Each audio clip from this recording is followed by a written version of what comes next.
श्री शिवाय नमस्तुभ्यम। आप सबका स्वागत है मेरे चैनल ज्ञानलोक पर। इस वीडियो में आपको अपरा एकादशी जो कि 23 मई 2025 पर रही है, मैं इस वीडियो में अपरा एकादशी व्रत कथा सुनाऊंगी। अपरा एकादशी 23 मई को शुक्रवार का दिन है। अपरा एकादशी के दिन करें इन चीजों का दान। अपरा एकादशी के दिन दान करने का विशेष महत्व है। इस दिन पूजा करने के बाद मंदिर या गरीब लोगों में दान जरूर करें। माना जाता है कि दान करने से धन लाभ के योग बनते हैं, साथ ही जीवन में खुशियों का आगमन होता है। अपरा एकादशी की पौराणिक कथा। युधिष्ठिर महाराज ने भगवान श्री कृष्ण से पूछा, हे जनार्दन, ज्येष्ठ मास के कृष्ण पक्ष में पड़ने वाली एकादशी का क्या नाम है? उसकी क्या महिमा है? उस दिन किस देवता की पूजा की जाती है और व्रत करने की विधि क्या है? कृपया मुझे विस्तार से बताएं। भगवान श्री कृष्ण ने उत्तर दिया, हे राजन, आपका प्रश्न उत्तम है, क्योंकि इसका उत्तर समस्त मानव जाति के कल्याण के लिए है। ज्येष्ठ मास के कृष्ण पक्ष की एकादशी अपरा कहलाती है। यह एकादशी अपार धन और पुण्य प्रदान करने वाली है तथा सभी पापों का नाश करती है। जो मनुष्य इस व्रत को करते हैं वे संसार में प्रसिद्ध होते हैं।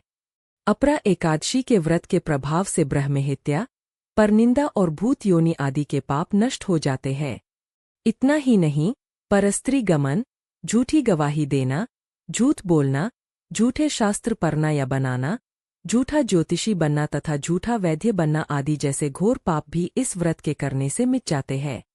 जो क्षत्रिय युद्ध से भाग जाता है वह नरकगामी होता है, परंतु अपरा एकादशी का व्रत करने से वह भी स्वर्ग को प्राप्त होता है। जो शिष्य विद्या प्राप्त करके स्वयं ही गुरु की निंदा करता है वह भी महापातकों से युक्त होकर भयानक नरक में गिरता है, किंतु अपरा एकादशी के सेवन से ऐसे मनुष्य भी सद्गति को प्राप्त होते हैं। इस एकादशी का व्रत करने से वही फल मिलता है जो 3 पुष्करों में स्नान करने से, कार्तिक मास में स्नान करने से या गंगा तट पर पितरों को पिंडदान करने से प्राप्त होता है।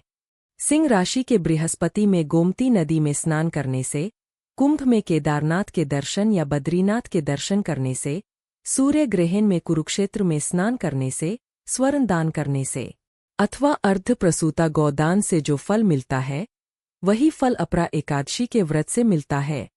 यह व्रत पापरूपी वृक्ष को काटने के लिए कुल्हाड़ी है, पापरूपी ईंधन को जलाने के लिए अग्नि है, पापरूपी अंधकार को मिटाने के लिए सूर्य के समान है और मृगों को मारने के लिए सिंह के समान है। मनुष्य को पापों से डरते हुए इस व्रत को अवश्य करना चाहिए। अपरा एकादशी का व्रत तथा भगवान वामन की पूजा करने से मनुष्य सब पापों से छूटकर विष्णु लोक को जाता है। इस कथा को पढ़ने और सुनने से सहस्त्र गौदान का फल मिलता है। अपरा एकादशी का वैज्ञानिक दृष्टिकोण।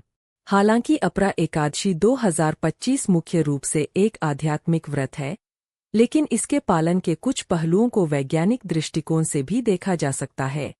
पाचन तंत्र को आराम। एकादशी के व्रत में निराहार रहने से पाचन तंत्र को आराम मिलता है और शरीर को डिटॉक्सिफाई करने में मदद मिल सकती है। मानसिक शांति। व्रत मन को शांत और एकाग्र करने में सहायक होता है, जिससे मानसिक शांति मिलती है। आत्मसंयम। व्रत आत्मसंयम और इच्छाशक्ति को बढ़ाता है। शरीर में ऊर्जा का संतुलन। उपवास शरीर में ऊर्जा के स्तर को संतुलित करने में मदद कर सकता है। यह ध्यान रखना महत्वपूर्ण है कि ये संभावित वैज्ञानिक लाभ पारंपरिक मान्यताओं के पूरक है और इन पर और अधिक शोध की आवश्यकता है। निष्कर्ष। अपरा एकादशी एक महत्वपूर्ण हिंदू व्रत है जिसका आध्यात्मिक और सांस्कृतिक महत्व तो है ही, साथ ही इसके पालन में शारीरिक और मानसिक कल्याण के लिए भी संदेश निहित है।